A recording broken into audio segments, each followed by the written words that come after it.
Republic day సందర్భంగా Harish academy అందిస్తోంది అన్ని ఆన్లైన్ కోర్సులపై భారీ డిస్కౌంట్ ఆఫర్స్. ఇప్పుడు group 1, group 2, SI, JL full course ఏదైనా ₹399 మాత్రమే. వ్యాలిడిటీ 3 నెలలు.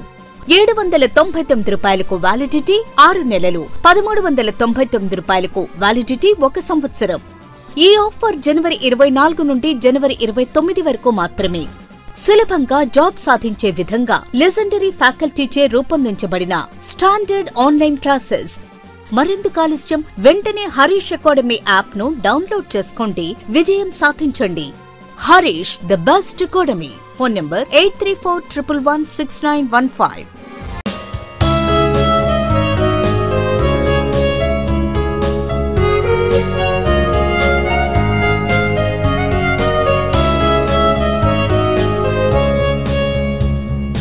Harish, the best academy. Hi friends, welcome to Harish Academy. ఈరోజు వార్తలు నిలిచిన జాతీయ, అంతర్జాతీయ, రాష్ట్రీయ అంశాల గురించి, వార్తలు నిలిచిన వ్యక్తులు, అవార్డులు, పుస్తకాలు, మరి క్రీడా సంబంధిత సమాచారం, ఒక్కొక్క అంశాన్ని వివరంగా తెలుసుకుందాం. ఈరోజు ఫస్ట్ టాపిక్ వచ్చేసి రానున్న ఏ పోటీ పరీక్షన కానివ్వండి, ఏ స్థాయి పోటీ పరీక్షన కానివ్వండి, పోటీ పరీక్షలకు ప్రిపేర్ అవుతున్న ప్రతి ఒక్క అభ్యర్థి తప్పనిసరిగా చదవాల్సిన ఒక అంశము అవార్డ్స్ అనే టాపిక్. ఆ అవార్డ్స్ అనే టాపిక్లో పద్మ పురస్కారాలు వెరీ వెరీ ఇంపార్టెంట్. ఈసారి ఖచ్చితంగా పద్మ పురస్కారాలపైన, ముఖ్యంగా ఆంధ్రప్రదేశ్ రాష్ట్ర స్థాయిలో జరగనున్న పోటీ పరీక్షలో, ఈసారి జరగనున్న పోటీ పరీక్షలో ఖచ్చితంగా క్వశ్చన్ వచ్చే అవకాశం ఉంది. సో పద్మ పురస్కారాలు 2024 సంవత్సరంలో మొదటి నెలలోనే, జనవరి నెలలోనే 2 ప్రతిష్టాత్మక పురస్కారాలు వార్తల్లోకి వచ్చినాయి. ఒకటి భారతదేశంలోనే అత్యున్నత పురస్కారం, అత్యున్నత పౌర పురస్కారమైన భారతరత్న జనవరి 23వ తేదీన వార్తల్లోకి వచ్చింది. కర్పూరి ఠాకూర్ గారికి 2024 సంవత్సరానికి గాను దేశంలోనే అత్యున్నత పురస్కారం, అత్యున్నత పౌర పురస్కారమైన భారతరత్న ఇవ్వడం జరుగుతుంది. సెకండ్ వచ్చేసి దేశంలో 2వ అత్యున్నత పౌర పురస్కారంగా భావించే పద్మవిభూషణ్ పురస్కార గ్రహీతలుగా 2 వ్యక్తులు వార్తల్లోకి వచ్చారు. ఇక్కడ పద్మ పురస్కారాలు మొత్తం 3 ఉంటాయి. పద్మ పురస్కారాలు అత్యున్నత పురస్కారం పద్మవిభూషణ్, 2వది పద్మభూషణ్, 3వది పద్మశ్రీ. భారతదేశంలోనే అత్యున్నత పురస్కారం ఏదంటే భారతరత్న, భారతదేశంలోనే అత్యున్నత పౌర పురస్కారం ఏదంటే భారతరత్న, భారతదేశంలో 2వ అత్యున్నత పౌర పురస్కారం ఏదంటే పద్మవిభూషణ్, భారతదేశంలో పద్మ పురస్కారాలు అత్యున్నత పురస్కారం ఏదంటే పద్మవిభూషణ్. ఇవి చూడండి, ఆర్డర్ ఆఫ్ అవార్డ్స్ చూడండి. సో ఈరోజు పద్మ పురస్కారాలను మనం చూడడం జరుగుతుంది. నిన్నటి రోజున జనవరి 25th రోజున మినిస్ట్రీ ఆఫ్ హోమ్ అఫైర్స్ వారు అఫీషియల్గా అనౌన్స్ చేయడం జరిగింది. అందులో 2 మన తెలుగు వ్యక్తులు భారతదేశంలోనే 2వ అత్యున్నత పౌర పురస్కార గ్రహీతలుగా వార్తల్లోకి వచ్చారు. ఒకరు ప్రముఖ రాజకీయ నాయకులు, భారత మాజీ ఉపరాష్ట్రపతి వెంకయ్య నాయుడు గారు, మరొకరు చలనచిత్రాన్ని ఏలిన ఒక దిగ్గజ నటుడు, మెగాస్టార్గా గుర్తింపు పొందిన చిరంజీవి గారు. సో వీరి గురించి తెలుసుకునే ముందు పద్మ పురస్కారాలకు సంబంధించిన బేసిక్స్ చూద్దాం. పద్మ పురస్కారాలు 1954 ఇయర్లో ప్రారంభించడం జరిగింది. ప్రతి సంవత్సరం కూడా ఏ సందర్భంగా ప్రకటిస్తారంటే గణతంత్ర దినోత్సవ వేడుకల సందర్భంగా ముందు రోజు కానీ 2 రోజుల ముందు కానీ ప్రకటిస్తారు. ఆ రోజున ఏం లేదు, సందర్భం మాత్రం గణతంత్ర దినోత్సవ వేడుకల సందర్భంగా ప్రకటిస్తారు. అఫీషియల్గా మినిస్ట్రీ ఆఫ్ హోమ్ అఫైర్స్ వారి నుండి అనౌన్స్మెంట్ అనేది రావడం జరుగుతుంది. ఏ మంత్రిత్వ శాఖ అని అడుగుతారో గుర్తుంచుకోండి, ఓకేనా. ఇక ఈ సంవత్సరం పద్మ పురస్కార గ్రహీతల్లో 132 పురస్కార గ్రహీతలు వార్తలకు వచ్చారు, పురస్కారాలు వార్తలకు వచ్చినాయి. అందులో 5 పద్మ విభూషణ్, అండ్ నెక్స్ట్ వచ్చేసేసి 17 వచ్చేసి పద్మభూషణ్, రిమైనింగ్ 110 వచ్చేసి పద్మశ్రీ. ఇందులో మహిళా పురస్కార గ్రహీతలు అవుట్ ఆఫ్ 132లో 30 ఉండడం జరిగింది, గుర్తుంచుకోండి. ఇవి కూడా అడగవచ్చు మీకు. నేను ప్రవీణ్ సార్ క్లాసెస్ యూట్యూబ్ ఛానల్లో స్పెషల్గా పద్మ పురస్కారాలపైన ఇన్ డీటెయిల్ ఇన్ఫర్మేషన్ ఇచ్చాను, ఒకసారి చూడండి, ఓకేనా. ఇక్కడ మనము ఈ పర్సన్స్ గురించి డిస్కస్ చేద్దాము. ఈ సంవత్సరం పద్మవిభూషణ్ పురస్కార గ్రహీతల్లో 5 వ్యక్తుల్లో 2 వ్యక్తులు మన తెలుగువారు. ఒకరు కె చిరంజీవి, మెగాస్టార్ చిరంజీవి గారు. 2 ఎం వెంకయ్య నాయుడు గారు, రాజకీయ నాయకుడు, మాజీ ఉపరాష్ట్రపతి గారు. అండ్ నెక్స్ట్ వచ్చేసేసి మనకు పద్మ విభూషణ్ పురస్కార గ్రహీతలు కనుక తీసుకుంటే బిందేశ్వర్ పాఠక్ గారి పేరు గుర్తుంచుకోండి. బిందేశ్వర్ పాఠక్. ఈ ముగ్గురు వ్యక్తుల నుండి ఖచ్చితంగా క్వశ్చన్స్ వచ్చే అవకాశాలు ఉంటాయి. ఇక ఈ సంవత్సరం పద్మ పురస్కార గ్రహీతల్లో మన తెలుగువారు మొత్తం 8 మంది ఉన్నారు. తెలుగువారు మొత్తం 8 మంది. ఆ 8లో 3 ఏపీ నుండి, 5 తెలంగాణ నుండి. ఏపీ నుండి 3లో 2 పద్మవిభూషణ్ పురస్కార గ్రహీతలు, అంటే ఒకరు చిరంజీవి గారు, ఒకరు వెంకయ్యనాయుడు గారు. మరొక పద్మశ్రీ పురస్కార గ్రహీతగా ఇక్కడ కనిపిస్తున్న ఉమామహేశ్వరి గారు వార్తలోకి వచ్చారు. తను ప్రత్యేకంగా హరికథ చెప్పడంలో ఒక విద్వాంసురాలు. సో స్వరమహేశ్వరి గారు తనకు ఏ ఫీల్డ్లో రావడం జరిగిందంటే స్టోరీ టెల్లింగ్లో రావడం జరిగింది. ఆర్ట్ ఫీల్డ్, ఆర్ట్ కళల రంగం నుండి రావడం జరిగింది. ఏపీకి సంబంధించి మొత్తం 3 వ్యక్తులు అయ్యారు. 2+1 పద్మవిభూషణ్ 2, ఒకరు పద్మశ్రీ. ఇక తెలంగాణ నుండి 5 వ్యక్తులు. ఆ పేర్లు చూడండి. ఒకరు గడ్డం సమ్మయ్య గారు, స్టేజ్ ఆర్టిస్ట్. తనకంటూ ప్రత్యేక గుర్తింపు ఉంది చిందు యక్షగానంలో. గుర్తుంచుకోండి, తెలంగాణ నుండి సంబంధించిన వ్యక్తి ఆర్ట్ ఫీల్డ్లో రావడం జరిగింది. నెక్స్ట్ ఇంకొక పర్సన్ బుర్రవీణ, బుర్ర కథ చెప్తా ఉంటారు కదా, బుర్రవీణ అంటాం. సో తను దాసరి కొండప్ప గారు, తను తెలంగాణ నుండి గుర్తింపు పొందిన కళాకారుడు ఆర్ట్ ఫీల్డ్ నుండి. Next remaining 3 persons. ఒకరు శ్రీ కురెల్లా విఠలాచార్య గారు, లిటరేచర్ అండ్ ఎడ్యుకేషన్ ఫీల్డ్లో. అండ్ శ్రీ కేతావత్ సోమ్లాల్ గారు, లిటరేచర్ అండ్ ఎడ్యుకేషన్ ఫీల్డ్లో. వేలు ఆనందాచారి గారు, తను ఆర్ట్ ఫీల్డ్లో. మొత్తం తెలుగు ప్రాంతాల నుండి 8 మంది వ్యక్తుల పేర్లు గుర్తుంచుకోండి. ఇక దీనిపైన కంప్లీట్ ఇన్ఫర్మేషన్, పద్మ పురస్కారాల ప్రత్యేకతలు ఏంటి, నిబంధనలు ఏంటి, అసలు పద్మ పురస్కారాలకు నగదు బహుమానం కూడా ఉంటుందా, ఒక సంవత్సరంలో గరిష్టంగా 120 మందిని మించకుండా ఇవ్వాలి, మరి ఈసారి 132 కండిషన్ ఏంటి, ఇవన్నీ కూడా మీరు ఒకసారి Praveen sir classes YouTube channel చూడండి. అందులో నేను ఈరోజు మార్నింగ్ పద్మ పురస్కారాలకు సంబంధించి ఇన్ డీటెయిల్ ఇన్ఫర్మేషన్తో కూడిన స్పెషల్ వీడియోని రిలీజ్ చేశాను. ఖచ్చితంగా వీడియో మొత్తం చూడండి. కంప్లీట్ ఇన్ఫర్మేషన్ మీకు కవర్ అవుతుంది. పద్మభూషణ్ పురస్కార గ్రహీతలు, పద్మవిభూషణ్ పురస్కార గ్రహీతలు, తెలుగువారు, పద్మ పురస్కారాల ప్రత్యేకతలు. సో ఇది మనకు ఫస్ట్ టాపిక్. సెకండ్ వచ్చేసి తెలంగాణ రాష్ట్రానికి సంబంధించి గవర్నర్ కోటాలో 2 ఎమ్మెల్సీలు వార్తల్లోకి వచ్చారు. ఒకరు ప్రముఖ వ్యక్తి కోదండరామ్ గారు, ప్రొఫెసర్ కోదండరామ్ గారు. అండ్ సెకండ్ అమరుల్లా ఖాన్ గారు. వీరిని గవర్నర్ గారు ఎమ్మెల్సీలుగా నియమించారు. ఇక్కడ అబ్జర్వ్ చేస్తే భారతదేశంలో ఎగువ సభ కలిగిన రాష్ట్రాలు ప్రస్తుతానికి చూస్తే మనం 6 రాష్ట్రాలు మాత్రమే. గతంలో జమ్మూ కాశ్మీర్ ఉండేది, ఇప్పుడు జమ్మూ కాశ్మీర్ లేదు.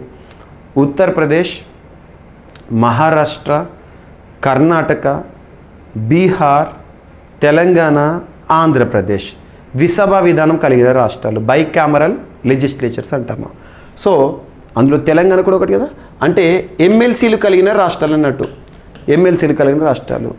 ఈ ఎమ్మెల్సీలు కలిగిన రాష్ట్రాలకు సంబంధించి మనకి ఇన్ఫర్మేషన్ కనుక చూడాలనుకుంటే భారతదేశంలో అత్యున్నత చట్టమైన రాజ్యాంగంలో 6వ భాగంలో 2 articles important. Article 169, article 171 very very important.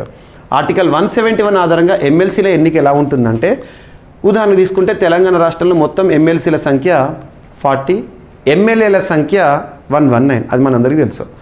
మరి 40 మెంబర్స్లో ఎమ్మెల్సీలు ఎలా ఎన్నికవుతారంటే, టోటల్లో 1/3 ఆఫ్ టోటల్ ఎమ్మెల్సీస్ ఎవరైతే ఉంటారో వీళ్ళను ఆ రాష్ట్రంలోని ఎమ్మెల్యేలు ఎన్నుకుంటారు. 1/3 ఆఫ్ టోటల్ ఎమ్మెల్సీస్ అంటే 40లో 1/3ని ఎమ్మెల్యేలు ఎన్నుకుంటారు.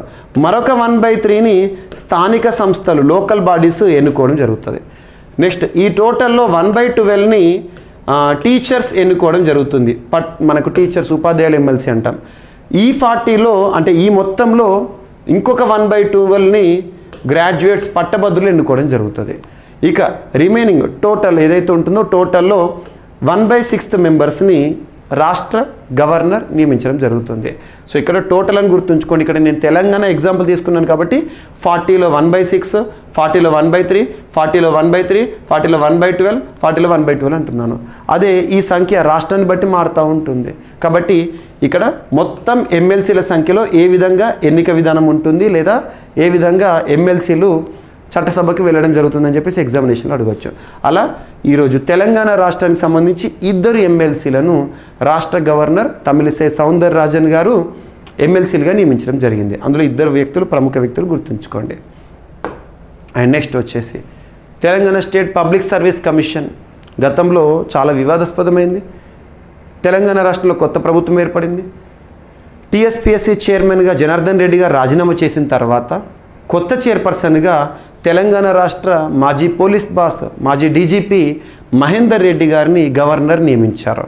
ప్రభుత్వం సిఫార్సుల మేరకు గవర్నర్ నియమించారు. గుర్తుంచుకోండి, మహేందర్ రెడ్డి గారు మాజీ డీజీపీ. మరి రాష్ట్ర పబ్లిక్ సర్వీస్ కమిషన్స్ గురించి ఆర్టికల్ 316లో ఉంటుంది. గవర్నర్ నియమిస్తారు, కానీ గవర్నర్కి తొలగించే అధికారం లేదు.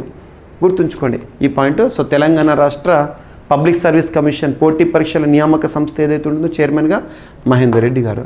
అండ్ నెక్స్ట్, భారతదేశంలోనే మొట్టమొదటిసారి, ప్రపంచంలోనే మొట్టమొదటిసారి అని కూడా చెప్పొచ్చు, నల్లపుల్లకి సంబంధించిన ఒక సఫారీని మయూర్భంజ్ ఏరియాలో ఒడిషా ప్రభుత్వం ప్రారంభించింది.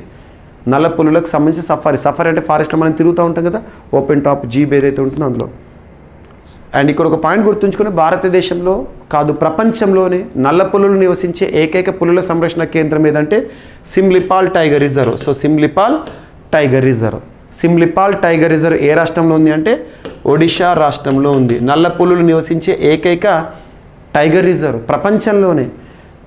ఇలా ఉంటాయి నల్లపుల్లు. కామన్గా పులి ఏదైతే ఉంటుందో ఎల్లో బ్లాక్ కలర్ కాంబినేషన్లో కనబడుతుంది. ఇక్కడ ఇవన్నీ నల్లపుల్లు అంటే నల్లగా ఉండదు. ఆ నలుపు చారలు ఏవైతే ఉంటాయి అవి మరింత థిక్నెస్గా ఉంటాయి. దానికి కారణం ఏంటంటే ట్రాన్స్ మెంబ్రేన్ అమైనో పెప్టిడేస్ క్యూ. ట్రాన్స్ మెంబ్రేన్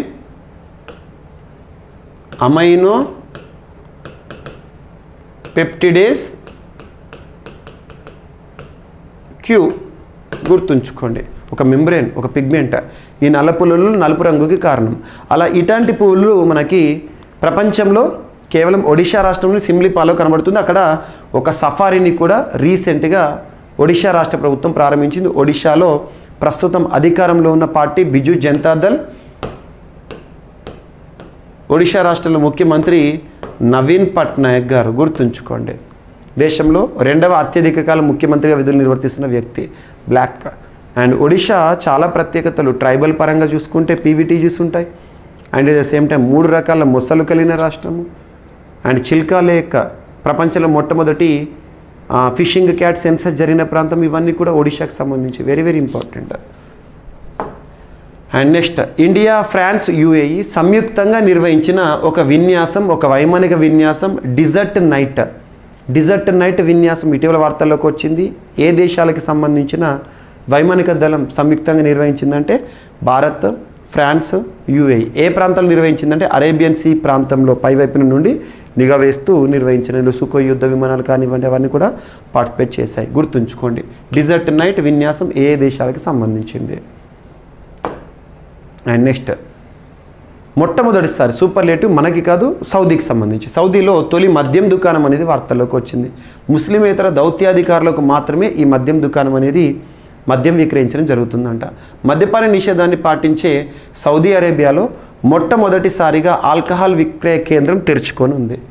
ముస్లిమేతర దౌత్యవేత్తల వినియోగం కోసం ఈ మద్యం స్టోర్ని తెరవనున్నారు. సంబంధిత మొబైల్ యాప్ ద్వారా రిజిస్టర్ చేసుకున్న మద్యం ప్రియులు మాత్రమే అక్కడ మద్యం కొనుగోలు చేసేందుకు అర్హులంట.